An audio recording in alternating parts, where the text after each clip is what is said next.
La montagne est un élément qui donne beaucoup. Nous avons des gens qui ont découvert la montagne à la sortie du Covid et je crois que la cohabitation, c'est quelque chose qui s'apprend. L'opération Réussir ma rando, c'est la volonté de concilier les usages. Faire en sorte que bergers et randonneurs cohabitent intelligemment, cela passe donc par communiquer sur les bons gestes à observer en montagne. C'est une 50aine de journées de sensibilisation sur le terrain, animées par des accompagnateurs de montagne, des fédérations et des bénévoles.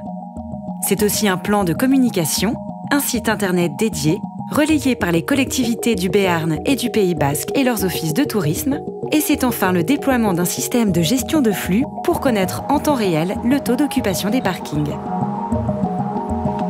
Le schéma du tourisme a identifié 3 défis pour l'avenir.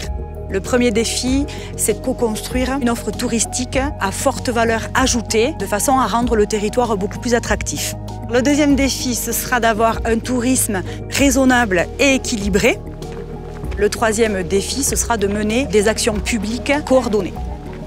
Le plan montagne, il a pour socle la transhumance, les estives, le maintien d'une vie humaine et pastorale en montagne. Si ce pastoralisme n'existe plus, la montagne va mourir et la cohabitation sera vaine parce que la montagne ne sera pas en possibilité d'accueillir.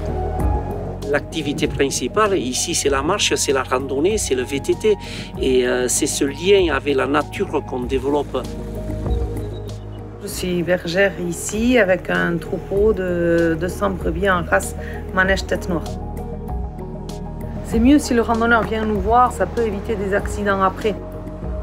On est premier acteur de cette montagne-là, premier utilisateur, et donc aussi on a un rôle d'information et de communication. La relation qu'on a, nous, accompagnateurs en montagne avec les institutions, c'est super. Il y a une mise en avant de notre métier, on s'appuie sur notre compétence et sur notre pratique quotidienne. Et ensuite, c'est vraiment une réussite dans le sens où on ne culpabilise pas les gens. On dit juste, il y a un manque de connaissances. Se garer à peu près n'importe où, un peu n'importe comment, se mettre au plus près. On fait sa petite crotte, on laisse le papier, les feux.